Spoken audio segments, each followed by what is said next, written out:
This is the new BMW F900 XR. Creates a middleweight alternative to BMW's flagship sport tourer, the S1000 XR.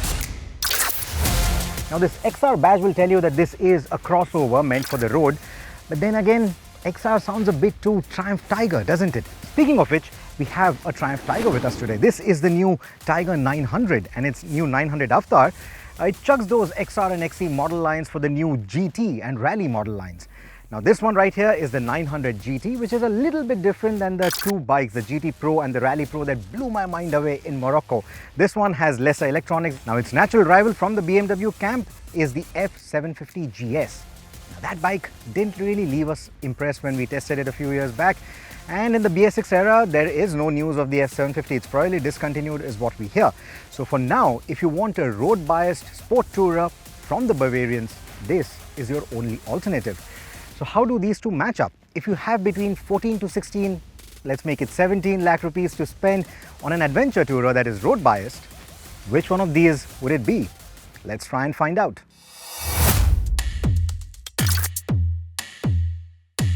The F900 XR is an all-new model line, and BMW insists that it shares no parts with the F750 or 850 GSs. It follows BMW's new design philosophy where things are, well, symmetrical. In its white body and grey wheels combination, it looks a bit schoolboyish, but in the red and the black combo that you see here, it looks every bit as sporty as its liter class sibling. The face is narrow and friendly, and so is the size of the motorcycle.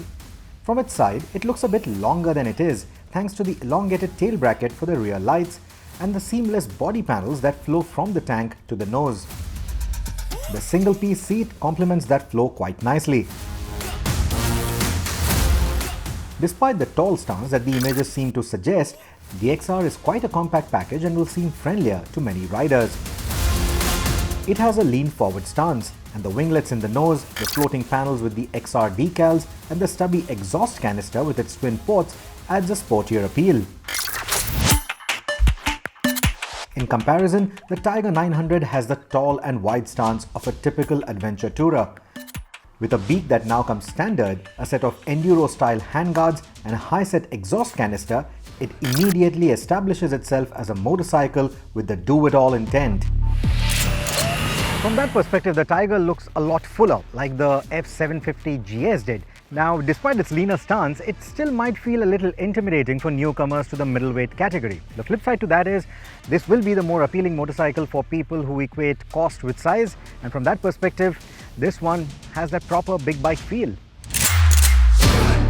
To that effect, the cockpit and the paraphernalia surrounding it makes the Tiger seem very wide from the saddle, making the Bimmer feel like a lean street naked in comparison. Both motorcycles come with TFT instrumentation as standard. The F900 does a better job in terms of the ease of the switchgear with the rotary knob and the simple, easy-to-read menus. The Tiger's controls aren't as intuitive, and the screen is a bit too bright in comparison, but I like the ability to change the layouts of the instrumentation as per your need. Of course, all these controls are just a matter of getting used to, but this little roller on the BMW, it's a lot more intuitive to use. As far as the TFTs are concerned, both will pair to your phone, and even if you don't have a fancy Bluetooth headset on your helmet, they'll still display turn-by-turn navigation on the TFT screens itself, so you can at least get the navigation sorted. But then again, the Bluetooth systems on both are a bit iffy. Sometimes they lose connection with your phone, and if I had to use navigation on a motorcycle, I would rather go with something like Google Maps. I would just mount my phone somewhere, get my navigation from Google Maps, because I also get not just turn-by-turn navigation but also real-time traffic updates. The Tiger has a more industrial design too, with its exposed frame and minimal bodywork. The F900 XR looks racier in comparison. These differences are also seen in the touring ethos of the two bikes.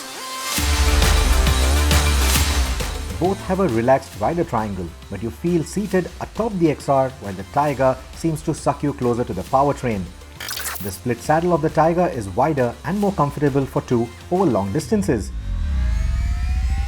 The XR single-piece seat on the other hand is compact and great for the rider from a 500 km or all-day sport riding standpoint, but the stubby rear seat and the relatively higher foot pegs can get cumbersome for the pillion beyond a 300 km jaunt. Speaking of touring, both motorcycles come with factory options for 3-piece panniers, a plethora of third-party options and accessories, with the Tiger having a fatter catalogue to choose from. Both motorcycles have a replaceable subframe too, which is great. And true to its touring character, the Tiger accommodates a marginally higher payload and load limit. The Triumph is better at weather protection and wind deflection with a higher range of adjustability for its windscreen, functional winglets around it, and the larger handguards too. In comparison, the small 2-step adjustable windscreen of the F900XR is suited only for the lean-forward sport riding stance.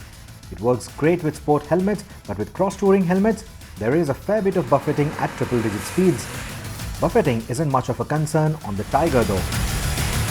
Now both the engines also play with their crankshaft angles to get a very characteristic, unique sound. The Tiger, of course, has gone a lot throatier compared to the outgoing Tiger, and in comparison, this one has a very raspy note to it. But it's clearly not as enticing as the triple, and that again robs this bike of the big bike feel. Both bikes hit the standing ton in under 4.5 seconds, but the 900XR feels a lot more involving and rowdy in the way it delivers the power. I've always loved the Tiger for its sports bike rivaling power delivery and throttle response, but the 900XR is significantly crisper than the new Tiger 900 even, which makes it much more engaging. Out on the highway, it also happens to be the more effortless cruiser and will wow you with its engine refinement. In comparison, the Tiger's engine has the annoying vibrations in the pegs and the bar between the 4000 to 6000 RPM mark. The engine of the F900, however, has a much stronger grunt. One nice twist of the wrist on the open road, it will instantly tell you that despite what the size and the sound of this engine would suggest, you've actually got yourself a very powerful motorcycle. In outright acceleration, it is quicker than the Tiger 900, and not just that, it's also got a better throttle response, a better mid-range, it's also got quicker roll-ons. So that not only means that you get quicker overtaking abilities with this bike, it also means that you have faster corner speeds and quicker corner exits as well.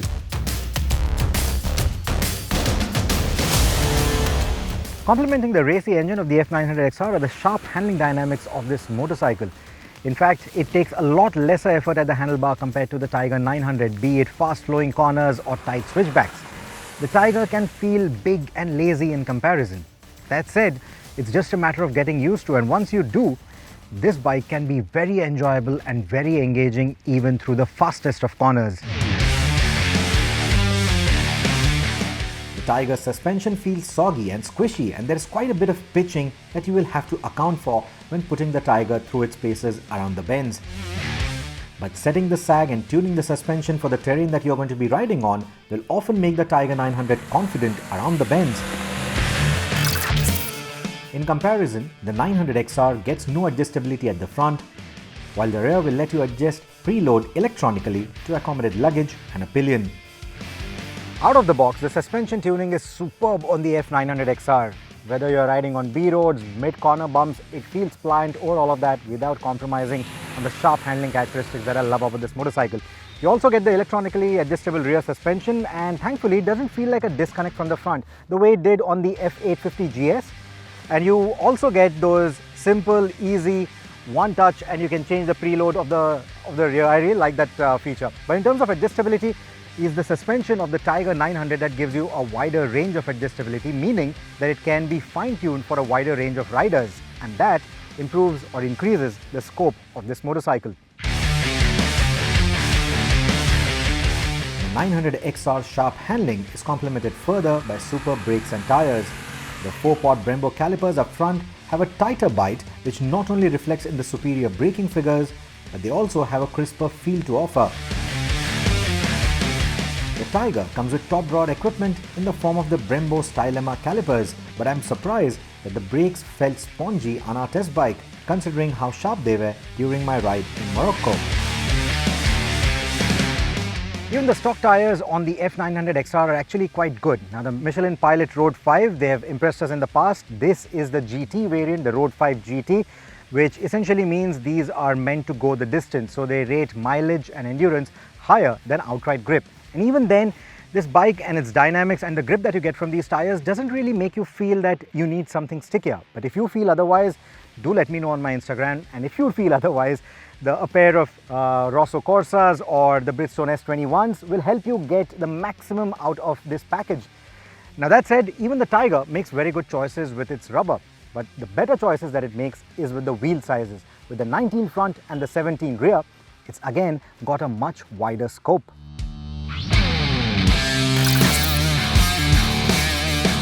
Show these bikes some mild trails and the Tiger immediately outshines the 900XR.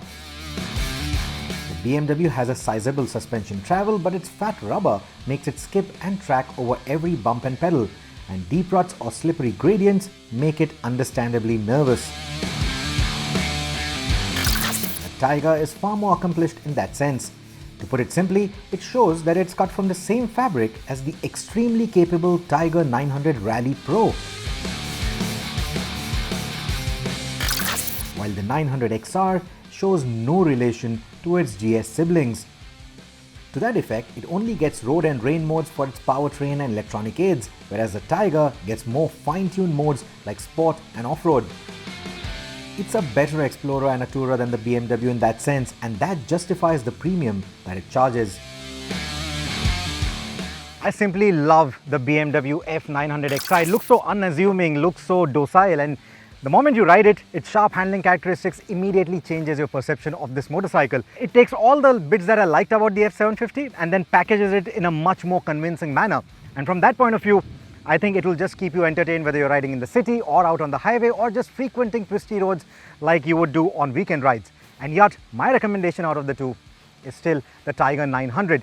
Like I've said multiple times through the course of this video, the scope of this motorcycle is a lot more. It may not be as sharp a handler as that or as accomplished as the Rally Pro when you take it off the road, and yet it manages to achieve that fine midway balance, and that is what makes it so likable. So my recommendation, it's still the Tiger. In fact, if road touring is what you are largely looking at, you could also settle for the Tiger 850 Sport. Conversely, if you're willing to stretch and need something sharper and sportier than the 900XR, there is the Ducati Multistrada 950S as well. Check out these reviews too on the OVERDRIVE channel, but before you do that, don't forget to give us your opinion in the comment section below. Thank you so much for watching.